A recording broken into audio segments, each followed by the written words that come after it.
Bonjour et bienvenue. Nous sommes déjà le 1er juillet et je suis vraiment ravie de vous accompagner tout au long de ce webinaire organisé par l'Observatoire régional des transports de Provence-Alpes-Côte d'Azur. Un webinaire consacré aux défis environnementaux posés par le changement climatique et l'engagement de la France dans le cadre des accords de Paris visant à limiter la hausse des températures de 1,5 à 2 degrés à horizon 2050. Face à ce défi de taille, les collectivités, les opérateurs de transport et les commerçants de Provence-Alpes-Côte d'Azur révisent en ce moment même leur stratégie de logistique urbaine et périurbaine. À mes côtés ce matin, Johan Hurier. Bonjour Johan. Bonjour. Johan vient tout juste de succéder à Émilie Aubert et il prend la responsabilité de l'ORT en Provence-Alpes-Côte d'Azur. Ah, excusez-moi, petit souci technique.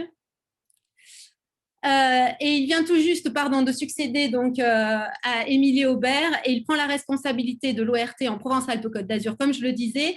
Et Johan relayera les questions que vous poserez au fil de l'eau dans le chat. Pensez bien à vous présenter et à décliner dans le chat votre nom et votre fonction. Je salue dès à présent les intervenants qui participent à ce webinaire, tout en leur demandant de bien respecter les 10 minutes d'intervention pour la bonne marche de la session.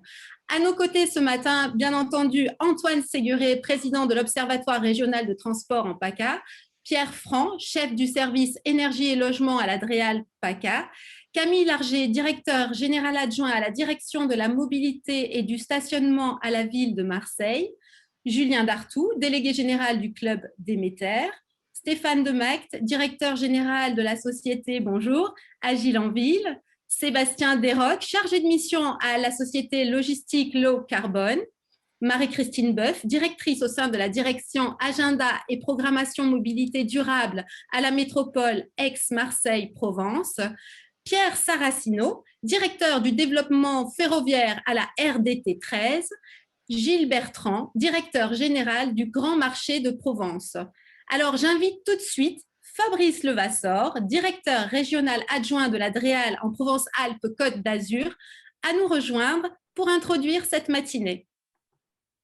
Oui, merci beaucoup Nathalie. Je salue l'ensemble des participants à ce colloque de l'Observatoire régional des transports. Je remercie Antoine Séguret, le président de l'ORT, l'équipe d'organisation, l'équipe d'animation, ainsi que les intervenants qui nous ont fait le plaisir de répondre présents aujourd'hui. Alors, la logistique urbaine et périurbaine face aux nouveaux défis environnementaux, c'est un sujet de société très important. Il ne s'agit pas de renvoyer dos à dos les enjeux sous-jacents, mais au contraire de les combiner.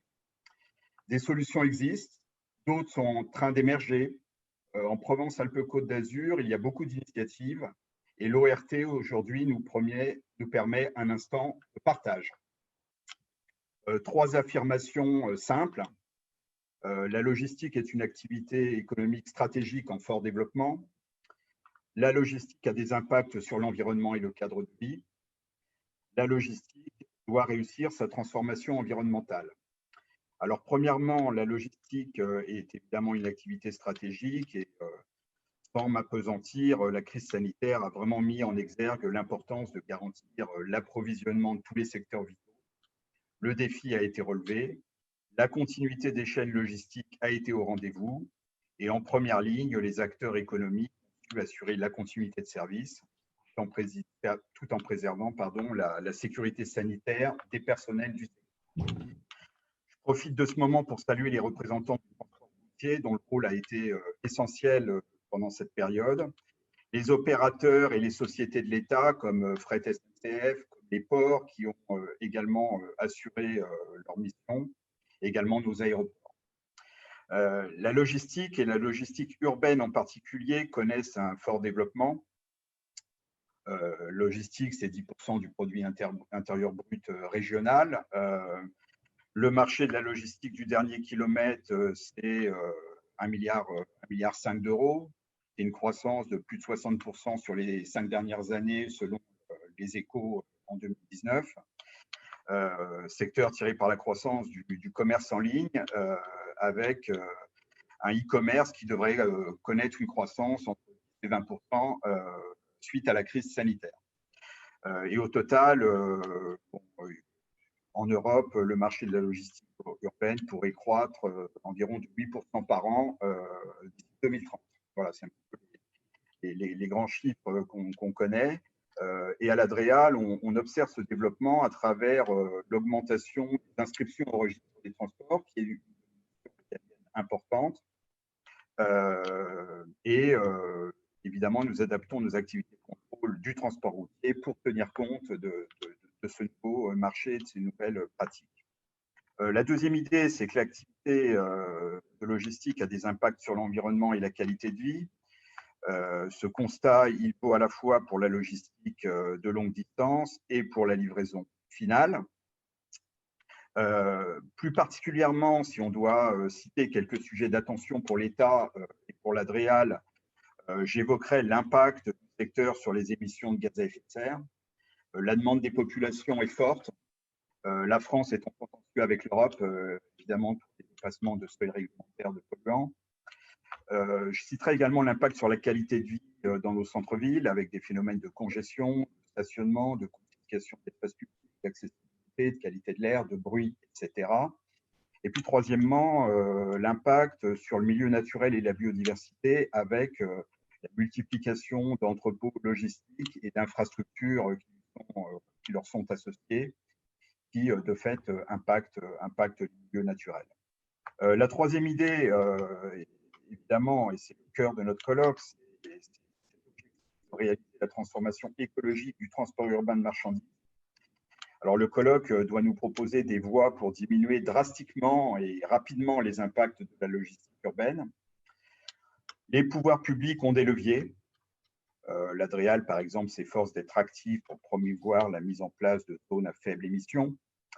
Le ministère de la Transition écologique, avec l'ADEME, avec le Conseil régional en Provence-Alpes-Côte d'Azur et avec les fédérations du transport routier, pilote un programme Objectif CO2 qui vise à labelliser des transporteurs engagés dans la réduction de leurs émissions. Les collectivités locales adoptent des réglementations à leur niveau et des politiques publiques pour mettre en place des périmètres apaisés ou des chartes de bonnes pratiques.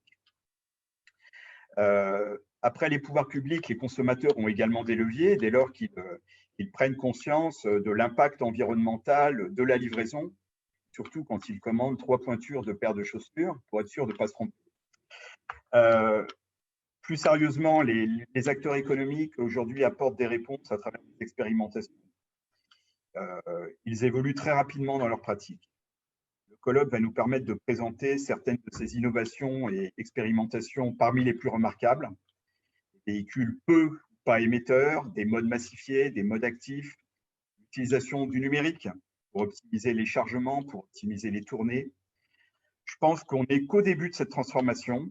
Elle va certainement connaître dans la décennie à venir une accélération et des développements qu'on ne peut même pas encore imaginer à l'instant où on parle. Je pense que la transition est une grande cause, elle est l'affaire de tous. Je pense que mon message de conclusion, c'est de partager, de combiner nos leviers d'action et nos idées, acteurs de la sphère publique et acteurs de la sphère privée réunis. Voilà, place aux intervenants. Merci pour votre attention et je vous souhaite un excellent colloque. Merci Fabrice Levasseur pour ce panorama très détaillé.